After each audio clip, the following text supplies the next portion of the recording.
Hello guys, do you know what attachment is? We're talking about a strong emotional bond that shapes who you become. It's the foundation of our relationships, our sense of security, and how we navigate the world. Early experiences with caregivers lay the groundwork for how we connect with others throughout our lives. Psychologist Mary Ainsworth identified 4 main types of attachment styles based on her study of infants and their relationships with their caregivers. She developed the strange situation classification to observe how children react when their caregiver leaves and returns. Let's start with the gold standard, the secure attachment style. Picture this. A baby is happily exploring a room full of toys. The parent steps out, the baby might get a little distressed, but when the parent returns, the child is easily comforted. That, my friends, is secure attachment in action. These kids know their caregiver is a safe haven, a secure base, allowing them to confidently explore the world. This secure attachment style has a ripple effect throughout their lives, leading to higher self-esteem, stronger relationships, and better coping skills.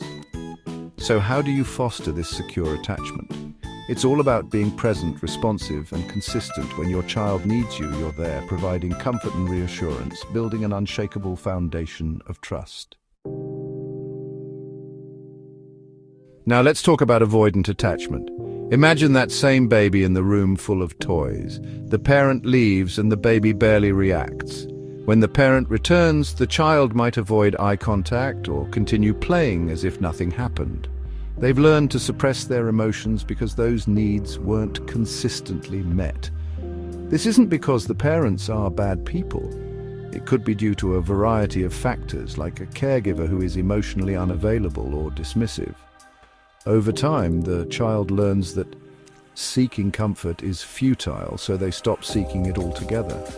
Unfortunately, this pattern can follow them into adulthood, leading to struggles with intimacy and emotional expression.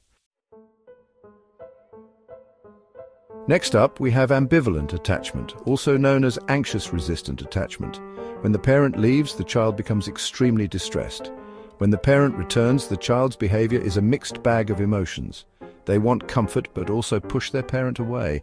This push-and-pull dynamic stems from inconsistent caregiving. The child is never quite sure what to expect, creating a deep sense of anxiety and uncertainty. As adults, these individuals might find themselves in relationships where they're constantly worried about being abandoned. They might be overly dependent on their partners, crave constant reassurance, or become jealous and possessive. It's a constant battle between the longing for closeness and the fear of rejection. And finally, we have disorganized attachment, the most complex and often the most heartbreaking attachment style. This one is often seen in children who have experienced trauma, abuse, or neglect. In the strange situation, these children display a jumbled mix of behaviors. They might approach their parent with a fearful or dazed expression, freeze in place, or exhibit bizarre behaviors. They desperately need comfort and security, but have learned to associate their caregiver with fear and danger. Children with disorganized attachment often struggle to regulate their emotions and have difficulty forming healthy attachments. They're at a higher risk for behavioral and emotional problems later in life. Healing from this type of attachment trauma takes time, patience, and professional help. It's about creating a safe and nurturing environment where the child can begin to rebuild trust and develop healthier coping mechanisms. So there you have it, folks, the 4 attachment styles.